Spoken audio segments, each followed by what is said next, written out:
남편은 자기 돈으로 골프 치러 다니면서 시어머니 용돈은 아내의 생활비 통장에서 몰래 빼갔습니다.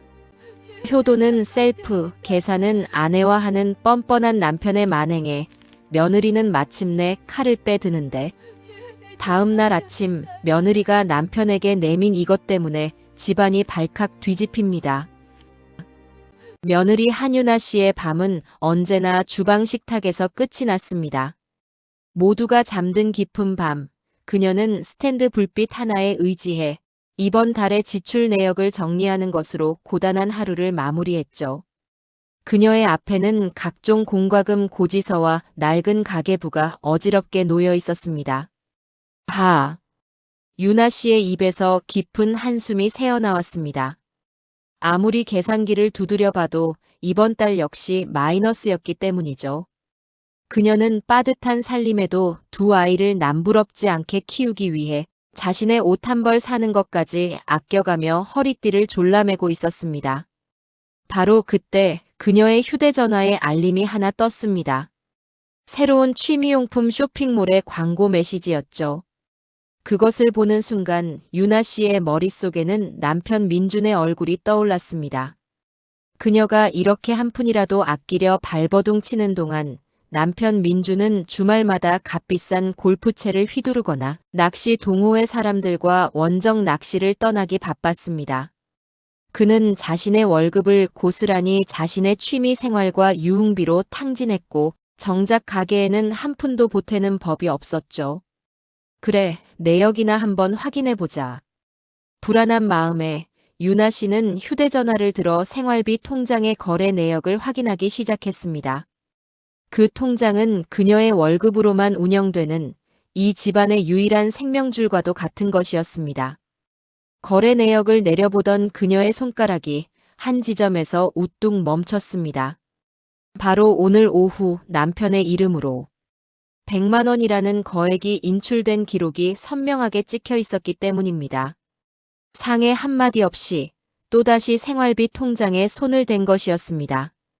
유나 씨의 눈이 커지고 얼굴이 하얗게 질리기 시작했습니다. 바로 그 시각 시어머니 댁. 시어머니는 아들 민준이 건넨 두툼한 현금 봉투를 받아들고 한바구음을 짓고 있었습니다. 아이고, 우리 아들. 이 많은 돈을 다 어디서 났어? 엄마 용돈 하라고 주는 게야? 그럼요, 어머니. 아들 노릇 제대로 해야죠. 팍팍 쓰세요. 부족하면 언제든 말씀하시고요. 어머니 앞에서 통 큰 효자 행세를 하는 그의 얼굴에는 아내의 희생에 대한 죄책감이라고는 조금도 찾아볼 수 없었습니다. 그는 이 돈이 어디서 나왔는지, 이 돈 때문에 아내가 밤잠을 설치며 괴로워할 것이라는 사실에는 아무런 관심도 없었죠. 유나 씨의 휴대전화 화면 속 바닥을 드러낸 통장. 잔고와 아들의 재롱에 기뻐하는 시어머니의 웃음소리가 너무나도 잔인하게 교차하는 밤이었습니다. 다음 날 아침 유나 씨는 밤새 한숨도 자지 못했습니다. 남편이 출근 준비를 마치고 식탁에 앉자 그녀는 더 이상 참을 수 없다는 듯 입을 열었죠. 그녀는 어젯밤 확인했던 스마트폰의 거래 내역 화면을 남편의 눈앞에 들이밀었습니다. 이거 설명 좀 해봐요. 어제 또 생활비 통장에서 돈 빼갔죠? 그것도 100만 원이나. 저한테 말 한마디 없이. 그녀의 목소리는 밤새 끓어오른 분노를 애써 억누른 탓에 얼음장처럼 차가웠습니다. 하지만 남편 민준의 반응은 그녀의 분노에 기름을 붓는 격이었죠. 민준은 아내가 내민 스마트폰을 곁눈질로 한번 쓱 쳐다보더니 대수롭지 않다는 듯 피식 웃었습니다. 그 표정에는 미안함이나 죄책감 대신 뭘 이런 걸 가지고 그러냐는 식의 짜증과 귀찮음이 가득했죠. 아, 그거 우리 엄마 용돈 드렸어. 왜? 그것도 당신 허락받고 해야 하는 거야? 그의 뻔뻔한 태도에 유나 씨는 기가 막혀 말이 나오지 않았습니다. 당신 어머니 용돈 드리는 게 잘못됐다는 게 아니잖아요. 왜 그걸 상의도 없이 생활비 통장에서 빼가냐는 말이에요. 당신 월급은 다 어디다 쓰고요? 그 말에 민주는 마치 자신이 피해자라도 된 것처럼 목소리를 높이기 시작했습니다. 그는 효도라는 거룩한 방패 뒤에 숨어 아내를 속 좁고 이기적인 사람으로 몰아갔죠. 내가 내 어머니한테 용돈 좀 드렸다는데 그게 그렇게 아까워? 아들 된 도리로 그 정도는 당연히 해야 하는 거 아니야? 당신은 부모님도 없어. 어떻게 그렇게 야박하게 굴 수가 있어? 적반하장이었습니다. 자신의 잘못은 인정하지 않고 오히려 아내의 인색함을 탓하고 있었으니까요. 유나 씨는 남편의 그 뻔뻔한 얼굴을 보며 마음속으로 차갑게 되뇌었습니다. 당신의 그 번지르르한 효도는 결국 내 피눈물로 치르는 거잖아. 그녀는 더 이상 남편과 말을 섞고 싶지 않았습니다. 유나 씨는 고개를 돌려 벽에 걸린 낡은 웨딩 사진을 바라보았습니다. 사진 속에서 15년 전의 젊은 두 사람은 세상 누구보다 행복하게 웃고 있었죠. 하지만 지금 유나 씨의 눈에 비친 사진 속 남편의 얼굴은 마치 금이 가고 빛이 발해가는 것처럼 보였습니다. 두 사람 사이에 존재했던 믿음과 존중이라는 것이 남편의 이기심 때문에 조금씩 부서져 내리고 있다는 것을 직감했기 때문입니다.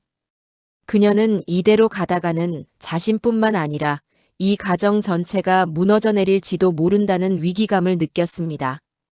더 이상 참아서는 안 된다. 이제는 정말 무언가 결단을 내려야 할 때였습니다. 그날 이후 유나 씨는 며칠 동안 말이 없었습니다. 그녀는 더 이상 남편에게 불평하거나 화를 내지 않았죠. 대신 밤마다 홀로 주방 식탁에 앉아 무언가에 몰두했습니다. 그 모습에 남편 민주는 아내가 마침내 포기했으리라, 혹은 자신의 효심을 이해했으리라 착각했습니다. 하지만 유나 씨는 포기한 것이 아니었습니다. 그녀는 거대한 반격을 위해 조용하고도 치밀하게 전쟁을 준비하고 있었던 것입니다. 그녀는 먼저 지난 10년간의 모든 생활비 통장 거래 내역을 은행에서 발급받았습니다. 수북하게 쌓인 통장 내역서를 앞에 두고 그녀는 밤을 새워가며 남편 민준의 이름으로 빠져나간 돈들을 하나하나 형광펜으로 체크하기 시작했습니다. 시어머니 용돈, 친척 경조사비, 어머니 병원비, 심지어는 어머니 보약값까지. 남편이 효도라는 이름으로 빼간 돈의 목록은 끝이 없었습니다. 그 금액들을 모두 합산하자 그녀의 손이 가늘게 떨려왔습니다. 그것은 웬만한 중형차 한 대 값에 맞먹는 상상 이상의 거액이었습니다.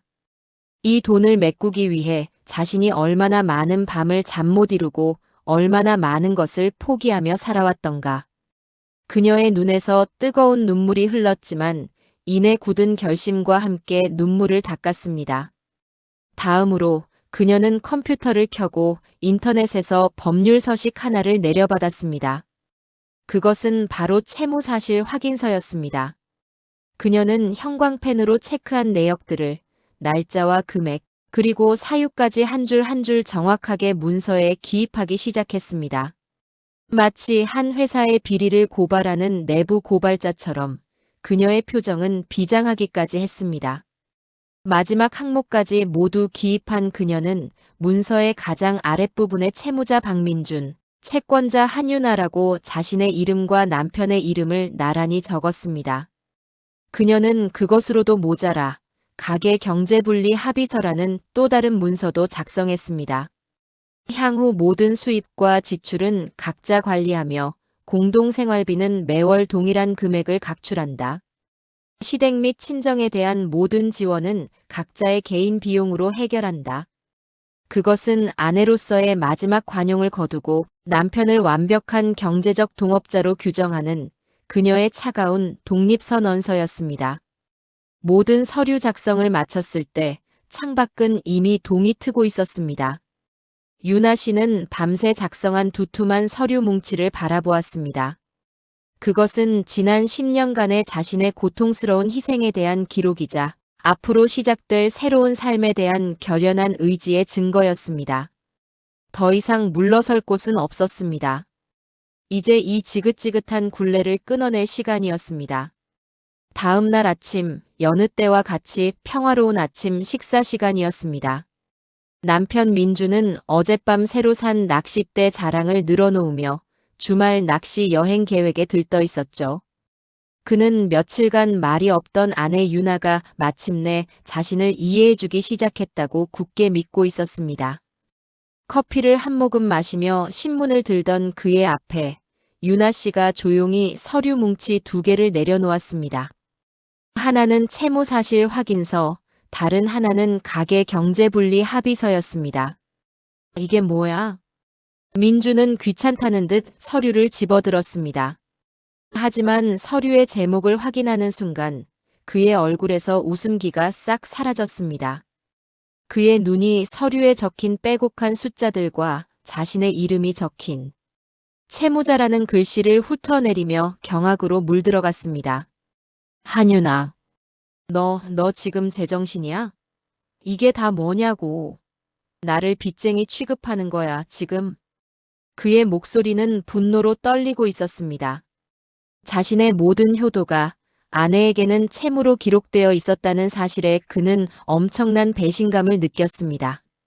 하지만 유나 씨는 그의 분노에도 눈 하나 깜짝하지 않았습니다. 그녀는 오히려 그 어느 때보다 차분하고 냉정한 목소리로 말했죠. 틀린 말 아니잖아요. 당신은 지난 10년간 내 동의 없이 우리 가족의 생활비에 손을 댔고 그 돈으로 당신 혼자 효자 노릇을 했어요. 그건 명백한 빚이에요. 그리고는 2번째 서류를 가리키며 마지막 통보를 했습니다. 그리고 오늘부터 이 집의 모든 경제권은 분리합니다. 당신의 효도는 이제부터 셀프 서비스예요. 청구서도 당연히 당신 앞으로 갈 거고요. 그녀의 그 선언은 이 집안의 모든 경제 질서를 뒤흔드는 거대한 쿠데타였습니다. 민주는 이 상황을 도저히 받아들일 수 없다는 듯 얼굴이 시뻘개져 소리쳤습니다. 미쳤어, 당신? 우리가 부부인데 어떻게 돈을 나눠? 그리고 내가 우리 엄마한테 용돈 드리는 게 그렇게 잘못이야? 잘못이 아니라고 한 적 없어요. 다만 그 돈을 당신 돈으로 하시라는 거예요. 2사람의 언성은 걷잡을 수 없이 높아졌고 집안은 순식간에 전쟁터로 변했습니다. 바로 그때였습니다. 삑삑삑삑. 현관 도어록이 해제되는 소리가 들리더니 문이 활짝 열렸습니다. 그곳에는 며느리가 좋아하는 반찬거리를 한 아름 사들고 온 시어머니가 이 모든 광경을 보고 굳어버린 채 서 있었습니다. 그녀의 등장은 극에 달한 부부싸움에 기름을 붓는 격이었습니다. 모든 것이 최악의 타이밍에 최악의 상황으로 치닫고 있었습니다. 시어머니의 갑작스러운 등장에 부부싸움은 순간 멈췄습니다. 아들 민주는 마치 구원자라도 만난 듯 어머니에게 달려가 억울함을 토로하기 시작했죠. 어머니, 이것 좀 보세요. 유나 씨가 글쎄 제가 어머니께 드린 용돈을 전부 빚이라고 적어놨어요. 저를 빚쟁이로 만들고 이제 돈도 따로 관리하자고 합니다. 어머니가 좀 말씀 좀 해주세요. 그는 아내가 작성한 서류들을 어머니의 눈앞에 들이밀며 아내를 파렴치한 여자로 몰아갔습니다. 시어머니는 아들이 내민 서류와 눈물을 애써 참고 있는 며느리 유나의 얼굴을 번갈아 쳐다보았습니다. 그녀의 얼굴에는 복잡하고도 슬픈 표정이 스쳐 지나갔죠. 모두가 심지어 유나 씨조차도 시어머니가 당연히 아들의 편을 들 것이라 예상했습니다. 하지만 시어머니의 행동은 모두의 예상을 완전히 뒤엎었습니다. 그녀는 아들의 하소연에는 귀를 기울이지도 않은 채 며느리 유나에게로 천천히 다가갔습니다. 그리고는 자신이 들고 있던 아들이 며칠 전 효도라며 건넸던 바로 그 두툼한 현금 봉투를 꺼내 들었습니다. 시어머니는 그 돈 봉투를 아들이 아닌 며느리 유나의 손에 굳게 쥐어주었습니다. 민준과 유나 2사람 모두 너무나 놀라 아무 말도 하지 못했습니다. 시어머니는 며느리의 손을 꼭 잡고 나지막하지만 힘있는 목소리로 말했습니다. 그 한마디는 아들 민준에게는 사형 선고와도 같았고 며느리 유나에게는 구원의 손길과도 같았죠. 아가, 이 돈 가져가거라. 그녀는 잠시 말을 멈추고 아들을 차갑게 쏘아보며 말을 이었습니다. 나는 안다. 이 돈이 내 아들놈 주머니에서 나온 돈이 아니라 내 눈물과 한숨 속에서 나온 돈이라는 것을 말이다. 충격적인 한마디였습니다. 시어머니는 모든 것을 알고 있었던 것입니다. 아들의 이기적인 효자 코스프레와 그 뒤에 숨겨진 며느리의 고통스러운 희생을 전부 꿰뚫어 보고 있었던 것이죠. 아들 민주는 자신의 편이 되어줄 것이라 굳게 믿었던 어머니에게 가장 아픈 곳을 정통으로 찔린 채 그 자리에 얼어붙고 말았습니다. 그는 자신의 어머니가, 자신의 아내가, 그리고 자신이 만들어온 이 모든 위선적인 상황이 한순간에 무너져 내리는 것을 망연자실한 표정으로 바라볼 뿐이었습니다. 판세는 시어머니의 그 결정적인 개입 한 번으로 완전히 뒤집혔습니다.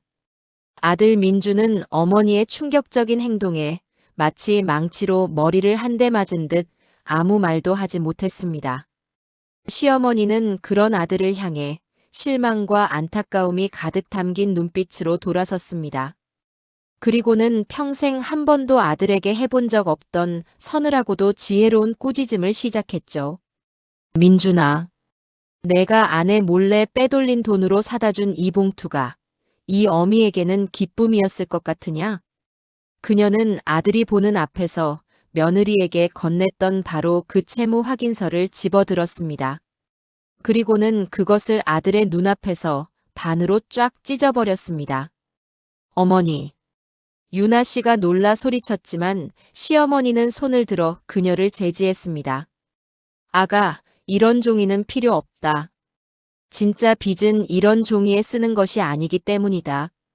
그러고 나서 그녀는 다시 아들을 향해 말을 이었습니다. 그녀의 목소리에는 깊은 슬픔이 묻어 있었습니다. 내가 내 아내에게 진 빚은 돈 몇 푼으로 갚을 수 있는 것이 아니다.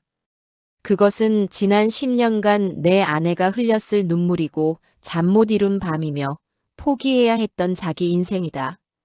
그 빚은 내가 앞으로 평생을 바쳐 진정한 가장의 책임을 다함으로써 갚아야 하는 것이다.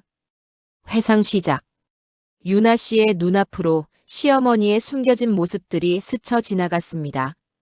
늦은 밤 유나 씨가 가계부를 보며 한숨을 쉴 때 방문 틈으로 몰래 그 모습을 지켜보며 함께 가슴 아파하던 시어머니. 아들 민준이 새 골프채를 자랑할 때 못마땅한 표정으로 혀를 차던 시어머니.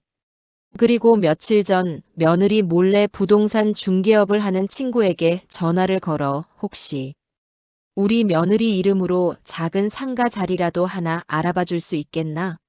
내가 모아둔 돈이 조금 있는데. 라며 며느리의 미래를 걱정해주던 시어머니의 모습까지. 그녀는 겉으로만 아들의 용돈을 받으며 기뻐했을 뿐 뒤에서는 누구보다 며느리의 고통을 안타까워하며 그녀의 편이 되어주고 싶었던 것입니다. 회상 끝. 모든 것을 깨달은 유나 씨의 눈에서 뜨거운 눈물이 흘러내렸습니다. 자신이 혼자 외로운 싸움을 하고 있다고 생각했는데 사실은 가장 든든한 지원군이 바로 곁에 있었던 것입니다. 시어머니는 찢어버린 서류 조각들을 테이블 위에 내려놓고 마지막으로 아들에게 엄중히 말했습니다. 내 아내가 너를 믿고 평생을 맡겼거늘 너는 그 믿음을 배신하고 아내의 등에 빨대를 꽂았다. 어디서 감히 효도를 입에 올리느냐? 내가 진정 이 어미를 위한다면 이제부터라도 아내의 눈에서 눈물이 나게 하는 대신 아내의 얼굴에 웃음꽃이 피게 해다오. 그것이 내가 이 어미에게 할 수 있는 유일하고도 진정한 효도다. 그 지혜로운 꾸짖음 앞에 아들 민주는 마침내 고개를 숙이고 흐느끼기 시작했습니다. 자신의 이기심과 철없음이 얼마나 큰 상처를 남겼는지를 비로소 깨닫게 된 것입니다. 그날의 폭풍이 지나간 후 집안에는 어색하지만 새로운 질서가 잡히기 시작했습니다. 아들 민주는 완전히 다른 사람이 되었죠. 그는 자신의 값비싼 골프채와 낚싯대를 모두 중고로 팔아 그동안 아내 몰래 썼던 생활비의 일부를 메웠습니다. 그리고 몇 주 뒤 월급날, 그는 자신의 월급이 들어온 봉투를 뜯지도 않은 채 고스란히 아내 유나의 앞에 내밀었습니다. 여보, 내가 정말 잘못했어. 이제부터 우리 집 모든 살림은 당신이 맡아줘. 나는 당신이 주는 용돈만 받아 쓸게. 제발, 나한테 다시 한번 기회를 줘. 그의 목소리에는 더 이상 변명이나 자기 합리화가 없었습니다. 오직 진심 어린 반성과 간절함만이 담겨 있었죠. 유나 씨는 말없이 남편을 바라보다 조용히 월급 봉투를 받아들었습니다. 유나 씨는 식탁에 앉아 남편의 첫 진짜 월급을 여러 개의 봉투에 나누어 담기 시작했습니다. 공과금, 아이들 학원비, 저축, 그리고 생활비. 그녀는 마지막으로 작은 봉투 하나를 남편에게 건넸습니다. 그 봉투 위에는 남편 용돈이라고 적혀 있었죠. 이게 당신 이번 달 용돈이에요. 아껴 쓰세요. 역할이 완전히 바뀐 것입니다. 민주는 아내가 건넨 용돈 봉투를 받아들고 복잡한 표정을 지었지만 이내 고개를 끄덕였습니다. 자신이 저지른 잘못의 무게를 그는 이제야 조금씩 실감하고 있었습니다. 주말이 되자 민주는 자신이 받은 용돈을 쪼개 어머니를 위한 작은 선물을 샀습니다. 비싼 명품도 두둑한 현금 봉투도 아니었습니다. 어머니가 평소 좋아하시던 따뜻하고 예쁜 스카프 한 장이었죠. 그는 어머니를 찾아가 무릎을 꿇고 선물을 건넸습니다. 어머니 죄송해요. 그리고 감사합니다. 제 용돈으로 처음 사본 선물이에요. 시어머니는 아들이 건넨 스카프를 받아 목에 둘러보았습니다. 그리고는 아들의 어깨를 말없이 토닥여 주었죠. 그녀의 얼굴에는 아들이 100만 원짜리 현금 봉투를 건넸을 때보다 훨씬 더 깊고 진한 만족스러운 미소가 번지고 있었습니다. 그것은 아들의 돈이 아니라 아들의 마음을 받은 첫 번째 진짜 효도 선물이었기 때문입니다. 그 모습을 지켜보던 유나 씨의 얼굴에도 오랜만에 편안한 미소가 떠올랐습니다. 그날 이후 가족의 풍경은 눈에 띄게 달라졌습니다. 남편 민주는 더 이상 주말마다 낚시나 골프를 하러 나가지 않았죠. 대신 아내를 도와 집안일을 하거나 아이들과 함께 공원으로 나가는 일이 많아졌습니다. 그는 서툰 솜씨로 설거지를 하고 청소기를 돌리며 지난 시간 동안 자신이 외면했던 가장의 역할을 하나씩 배워나갔습니다. 유나 씨의 얼굴에도 웃음이 되찾아왔습니다. 더 이상 밤늦게 홀로 가계부를 보며 한숨 짓지 않아도 되었고 남편을 의심의 눈초리로 바라보지 않아도 되었으니까요. 시어머니는 그런 아들 내외의 변화를 흐뭇한 미소로 지켜볼 뿐이었습니다. 몇 달이 지난 어느 날 온 가족이 함께 은행을 찾았습니다. 그들은 얼마 전 해지했던 생활비 통장을 대신할 새로운 통장 하나를 만들기 위해서였죠. 은행원은 그들에게 어떤 종류의 통장을 만들 것인지 물었습니다. 그때 유나 씨가 남편과 시어머니를 보며 말했습니다. 이제 우리 세 사람 이름이 모두 들어간 가족 공동명의 통장을 만들었으면 좋겠어요. 그녀의 제안에 민준과 시어머니는 놀라면서도 기쁜 표정을 지었습니다. 그것은 단순히 돈을 함께 관리하자는 의미가 아니었습니다. 서로를 믿고 함께 책임지며 투명하게 가정을 꾸려나가자는 신뢰의 약속이었으니까요. 새로운 통장의 이름은 박신의 가족 신뢰 통장으로 정해졌습니다. 은행을 나서며 세 사람은 새로 만든 통장을 함께 들여다보았습니다. 아직 잔고는 0원이었지만 그 통장은 세상 그 어떤 통장보다 든든하고 가치 있게 느껴졌습니다. 그날 저녁 유나 씨는 시어머니와 함께 거실에 앉아 따뜻한 차를 마셨습니다. 더 이상 시어머니와 며느리라는 어색한 관계가 아닌 서로를 깊이 이해하는 오랜 친구처럼 두 사람은 도란도란 이야기를 나누며 웃음꽃을 피웠죠. 아가, 이제야 우리 집안이 진짜 제자리를 찾은 것 같구나. 다 내 덕분이다. 아니에요, 어머님. 다 어머님의 지혜 덕분인걸요. 마지막 장면. 온 가족이 함께 거실에 모여 새로 만든 가족 신뢰 통장을 들여다보고 있습니다. 남편 민준이 자신의 첫 월급의 일부를, 아내 유나 씨가 자신의 월급 일부를, 그리고 시어머니가 자신의 용돈 일부를 각자 그 통장에 입금하고 있습니다. 세 사람의 얼굴에는 돈의 액수와 상관없이 서로에 대한 믿음과 사랑으로 가득 찬 진정으로 행복한 미소가 번지고 있습니다.